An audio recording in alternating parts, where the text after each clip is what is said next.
কিভাবে হয়েছে? কবে কবে হয়েছে? আমাকে বলো না কেন? কথা বলো না। অ্যাক্সিডেন্ট করছে না? আমি অ্যাক্সিডেন্ট করছে না? বাইকে অ্যাক্সিডেন্ট? আমি তোমাকে কতবার বলছি বাইক চালাতে না?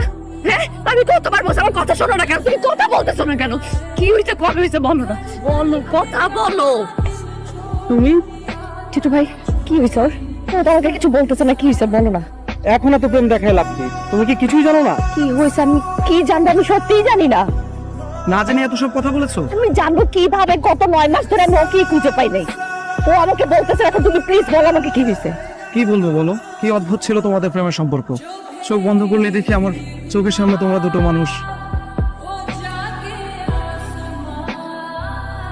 এই শান্তা, আরে তুই না তখন টাকা চাইলি 1000 টাকা, এ ধর। কে? রায়হান না? ও হ্যাঁ হ্যাঁ, তানভীর। তুমি এখানে কি করো? এই উইকেট বাসায় চলে যাস তাড়াতাড়ি। এভাবে রাস্তাঘাটে বসে থাকলে ভালো দেখায়? হ্যাঁ ভেবেছ, এত লুকিয়ে থাকার পরও না ভাইয়ের চোখ আড়াল করা যায় না। তোমার ভাই অনেক চালাক একজন মানুষ। চালাক কথাটা তো ভালো না, বলো বুদ্ধিমান। বুদ্ধিমান ভদ্রলোক। আপনাকে অনেকদিন যাবত ভাবতেছি একটা কথা কইতাম। আপনার একদম শান্তারে নিয়ে কি করবি? আপনি কি ওনারে স্বাধীনতা দিয়ে দিচ্ছেন নাকি উনি স্বাধীনতা নিয়ে নিছে?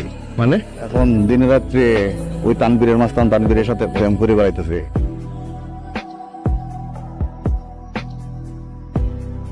কি করিস এসব? কত বড় সাহস!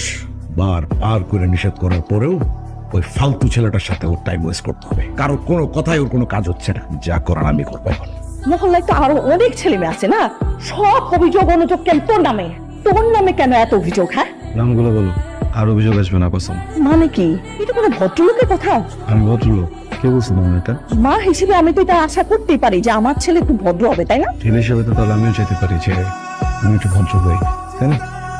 দেখো তানবীর, আমার তোমার ব্যাপারে সবচেয়ে অ্যাট্রাকটিভ যে বিষয়টা লেগেছে সেটা হচ্ছে তোমার কনফিডেন্স লেভেল।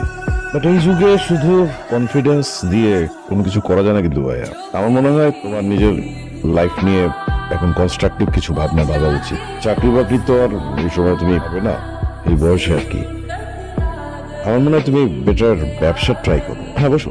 শান্ত বাইরে থেকে ওর মাস্টার্সটা কমপ্লিট করে আসবো। আমি বিদেশ যেতে চাই না ভাইয়া। আরে তুই তো সবসময় কথা না বুঝে মাঝখান থেকে কথা বলিস। আমি যে কারণে কথাটা বলেছি যে তুই যদি বাইরে থেকে মাস্টার্সটা কমপ্লিট করে আসিস, একটা ভালো জায়গায় বেটার একটা জব করিস, তখন দুজন মিলে যখন সংসারটা চালাবি সেটা অনেক কমফোর্টেবল হবে না?